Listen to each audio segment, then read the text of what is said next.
Okay, Tuesday, July 26, 2022, back in Lviv. So we got back actually last week from Greece, and as I was saying, I kind of had some reflection, I think in the last video, maybe not. If I do it again, I would go to Turkey. I've now seen Turkey and seen Greece. Of course, I'd rather be in Ukraine than those two places. Although, you know, Turkey, it's pretty cool. But I would say Greece was easier in many ways, but it's just very, it doesn't have character. I don't know, like where we went in Crete. You know, there wasn't much local food. It was like a lot of pubs with fast food and you know, people selling souvenirs. In Turkey, there was some of those markets selling cheap things, but it just seemed more authentic. But I mean, in Greece, I was able to actually rent a motorcycle and drive around, which I could never do in Turkey. I wouldn't take such a risk. The driving is much more worse. So I guess if you enjoy chaos and a bit of a younger vibe and everything, and then Turkey is your place. But if you just want something calm and steady, no drama, then Greece is probably better. But I mean, I'm just more inclined towards the food in Turkey as well. It's got more rice. It's more like Indian food. So that's probably why I preferred the food over there. So yeah, now I'm back in Ukraine. So we had a currency adjustment yesterday. So instead of 29.5 for the dollar, they're giving like 36, I think, for the dollar, like a 20% adjustment on the dollar. It was a big difference between the street price and the bank price. So I don't know if it's going to go up on the street now. The street price was close to 40 and the bank price was close to 30. And I took a new job here in Ukraine at an IT company. Now the salary is denominated in dollar but deposit in your bank account in hryvnia. So if I want to convert back and save in dollar, it's like a 20% haircut. So the taxes are 6.5% here for IT workers. Very low, extremely low. 5% government tax and then 1.5% for the military. And then the savings, I think if I want to save in cash dollars for everything, then there's a haircut. So let's say there's like 25% of the salary is to cover expenses. So then 75% times 20%. So it's like 15 plus your tax. So it's about, 20% of your net salary, which you're going to save. So that would be just like being in a Western country. You know, if you count this exchange rate thing, because I don't know how long this 36 is going to hold in the bank versus the street. Because what you would do is you draw cash out, you know, and then you just buy some dollars on the street and you hold those. Because obviously they keep going up, despite what all the conspiracy people say and been promising all these years about dollar crash. It seems like bigger the crisis, stronger the dollar. And why is that? Because everyone knows America is the superpower of good. You have China and Russia are the superpowers of bad. So everyone gets behind America when when things get tough. That's really what it is, and there's no way that people will let the U.S. government collapse. Everyone will do everything they can to support it because the other options are far worse. You know, these libertarians in America, they really have their head in the sand. They're really naive if they think they can just live without a strong central government, because if that's not there, a strong central U.S. government, strong central European governments, Western European governments are not there, then governments like Russia and China will step in. You know, drug cartels could step in. You know, gangs can step in. Or what else would step in is corporations. You know, which is kind of what's happening now because the government's been so weakened. The corporations are like trying to reduce all the protections for workers, and in America to some degree they're trying to get rid of the weekend, the concept of the weekend, and get people to work Saturdays and Sundays. It's crazy. So people should really think long and hard about this anti-government sentiment. Government has a lot of problems, but they should think how to make it more efficient and make it stronger and use resources better and catch people who don't pay into the system. I think that's a better attitude, and maybe liberalize things like weed and things like this. They can use the system they have to make the changes they want instead of just throwing it away. So yeah, this is I saw a study the other day. It's like with the vaccinations, they worked. We're okay, and it seems like the people who got vaxxed support Ukraine, and the anti-vax people are all like pro-Russian, so and I don't know why anyone would be pro-Russian if they ever understood what Russia stands for. You can't express yourself. You're not going to be allowed to own a gun. You're not going to be able to do what you want. They're not the savior like the Ron Paul and Gerald Celente and all these people. Their bantering is almost like pro-Russia, pro-Iran, and they totally contradict themselves. Okay, but enough about that. So here in Ukraine, what's going on besides this exchange rate? I don't know if it's a leading indicator that something is up and what to expect.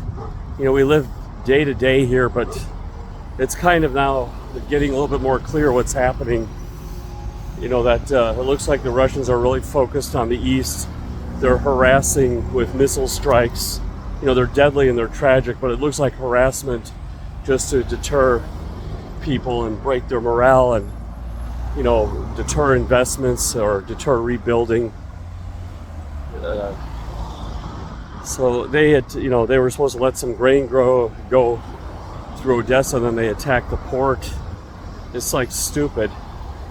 And then Ukraine has now gotten these HIMARS missiles. Everyone's like, this is the best thing since the Javelin. And I think this is probably better than the Javelin because you got to hit the supply chain behind the lines, the depots, and then also the leadership.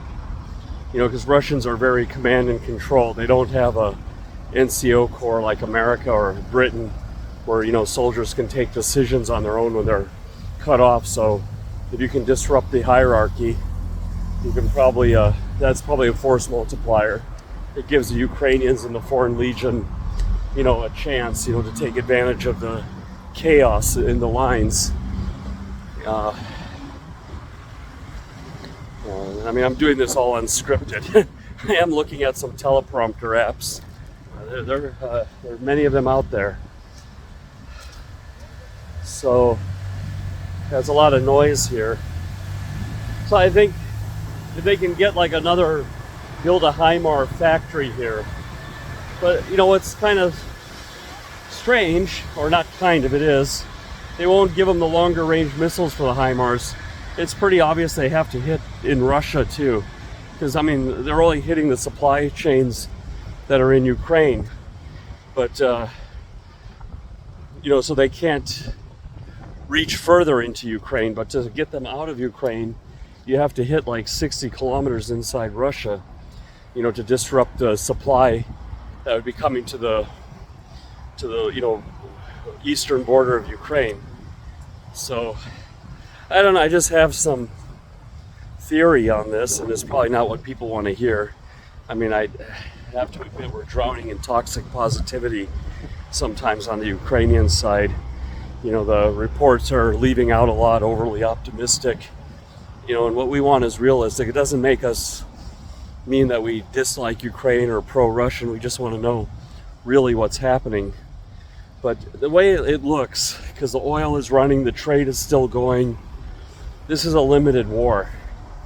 It's a concept the Americans had back in the 50s with the Korean War, or with the first Iraqi war, that they fight to some limit. They fight to some line. They don't go all the way to take out the enemy. So it looks like it's like a backroom deal has been done. And as long as the Russians stay in this, eastern Ukraine and contain them in the eastern Ukraine. And there's even talk on the street, a lot of people say, yeah, Crimea's gone, let Crimea go. But it looks like there's a limited war here. That's why we're not getting the longer range HIMAR, the 300-kilometer missiles that would actually help turn the tide in the war, because you have to hit everything inside 60 kilometers inside Russia to stop the supply coming to the Ukrainian border. And what they're doing is they're just hitting the depots inside the eastern Ukraine to stop them from advancing any further than they already are at.